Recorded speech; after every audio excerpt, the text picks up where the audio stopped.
Humingi na ng tawad si Robert Blair Carabuena kaugnay sa pananakit umano nito sa MMDA Traffic Constable na si Saturnino Fabros. At kaugnay niya, makakapanayam natin itong si Ginoong Saturnino Fabros. Magandang umaga sa inyo, Mang Sani. Sani.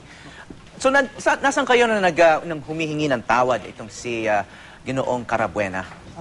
Nasa bahay po ako nung humingi po ng tawad si Blair Carabuena po, nasa bahay pa po ako. Pinapanood niyo ba siya sa telebisyon? O? Pinapanood ko po sa telebisyon. Alam niyo na magbibigay siya ng statement sa publiko? Ay, hindi ko po alam po. Nabigla rin kayo? Nabigla po. Wala kayong abiso galing sa mga boss sa MMDA na lalabas si Carabuena sa TV at sa MMDA? Nabigla rin kayo? Nagkataon lang na nanonood kayo ng telebisyon? Okay, anong reaction nyo? Narinig nyo yung buong pahayag niya, no? Narinig ko po. Okay. Sa tingin nyo, galing sa puso yon talagang... at sa inyo rin, humihingi ng tawad at saka sa pamilya nyo. Anong reaction nyo doon? Ang reaction ko pa lang po sa kanya na pinatatawad ko na rin po siya. Kaya lang po, kailangan na rin po niya, papanagutan pa rin po niya yung kanyang ginawa po sa akin. Yan naman din ang sinabi ni MMDA Chair Francis Tolentino, di ba? Hindi pa naman daw tapos itong due process na ibibigay sa kanya. Hindi naman ibig sabihin na all is forgotten, no? Humingi lang siya ng personal na tawad sa inyo at sa pamilya nyo at sinasabi nyo na patatawarin nyo naman. Opo. So sa tingin nyo, galing sa puso talaga yung kanyang statement? Kasi iba yung narinig namin mula sa anak nyo sa radyo kanina, medyo galit pa, no? Yung anak niyo. Pero kayo, okay na yun, yung statement na yun. Nga po, yung napatawad ko na siya. Pero po, yung kanyang ginawa po, papanagutan pa rin po niya yung ginawa niya po. Yun na po.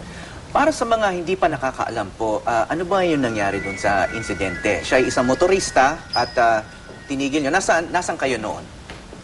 Nasa gitna po ako ng kasalukuyan po ako nagta-traffic po noon. Pinapago ko po kasi po. Saan kayo noon? Saan kayo noon? Sa gitna po sa Capitol Hills po. Sa Pasig? Tandang Sora po. Tandang Sora. Tandang Sora, tapos? Yun po, ka-traffic po ako. And then, tinigil niyo siya? Hindi po, pinapago ko po. Pinapago niyo siya? Po. Tapos po, nung malapit na po maubos po yung pinapago ko po sa Sorry po, malapit na po maubos. Bigla, in-stop ko po, gano'n na pinago ko dito sa kabila. Pagkatapos po, nung pinago ko po na na yun, in-stop po ngayon siya, nakaguna dito sa kabila. Stop ako ng stop po, ayaw po niyang tumigil po at tuloy-tuloy po siya. Stop ako ng stop. Nakita niya? Nakita ka niya? Nakita ka niya na tinitigil mo siya? Opo. Tuloy-tuloy pa rin? Tuloy-tuloy pa rin po. Tapos po, tumigil po sa gitna. Tapos po, nilapitan ko. Ngayon, nung paglapit ko po sa kanya, sir, stop ako ng stop sa'yo, ayaw mong tumigil po, sir, sabi ko. Sabi niya naman niya, ano? Ginaganon niya. Mayroon po ako, nakita po ako na para dinudukot niya po sa doon po ako... May dinudukot siya? Opo. Na ano yun? Hindi ko po alam po ano po yung... Galit na siya? Galit na po siya. Tapos po, matras po ako na nakita ko po yun. Nung pag-atras ko pong gano'n sa... dinuro niya po akong gano'n. Dinuro niya po, lalaban ka? Tapos po, pinagmumura niya ako. Pagkatapos pinagmumura niya po ako... Hindi naman siya parang lasing nun? Hindi po. Normal po siya. Tapos po, kinuha niya po yung yung sombrero ko po. Tapos pinagpapalo po sa mukha ko po. Tapos pinagpapalo. Nung pagkatapos po nun, binitawan niya po yung sombrero ko. Sabay malakas po na sampak po, po yung niya sa akin. Suntok.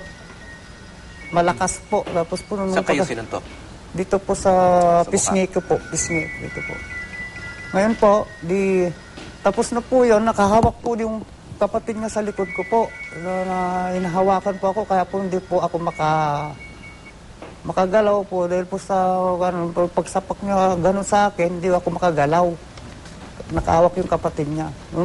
Tapos po nung nasuntok niya ako ng malakas, tumabi po ako. Pagtabi ko pong ganon, lumapit naman po yung tatay. Yung tatay niya, tatay nila. Tapos, sabi ko sa tatay nila. Kayo? Sabi ko sa tatay nila po. Sabi niya sabi ng tatay, pasensyahan mo na lang sila. Sabi ko naman po sa tatay nila, ngayon pa po, nasapak na po ako. Ginanong ko po sa tatay nila. Nag-iisa kayong MMDA doon? Walang sumaklolo sa inyo? Walang lumapit? Ay, wala po. Alam niyo na noon na kinukunan kayo ng video? Hindi ko po alam po yun. Nung kinukuhanan po ako ng video, So pagkatapos ng insidente ay ni-report nyo? Hindi po. Pagkatapos po ng insidente po nun, may bumaba po isang babae. Sabi po, Kuya, hindi ka, interviewin kita. Bakit po? Sabi niya po, taga T3 po kami ng TV5. Sabi po ganun sa akin. Ay, ganun ba po? Sabi mo ganun. At interview na lang kita saglit Huwag ka mag-alala, Kuya. Nakuhanan na natin po ng video. Sabi po ganun. Pag sabi pa niyong gano'n sa akin na yung TV5, sige, iano natin po kay Tolpo ito. Sabi pong gano'n. Okay. Sa Lunes na lang po natin ng kwan ito, sabi nung TV5 So may video po. na sila noon at nilagay sa YouTube. Yun po yung umikot. Opo, Yun po yung umikot. po, dun po. Okay, at hanggang ngayon, hindi pa tapos itong proseso na to. Okay, Opo. maraming salamat po, Mang Sunny Fabros. Maraming salamat din po.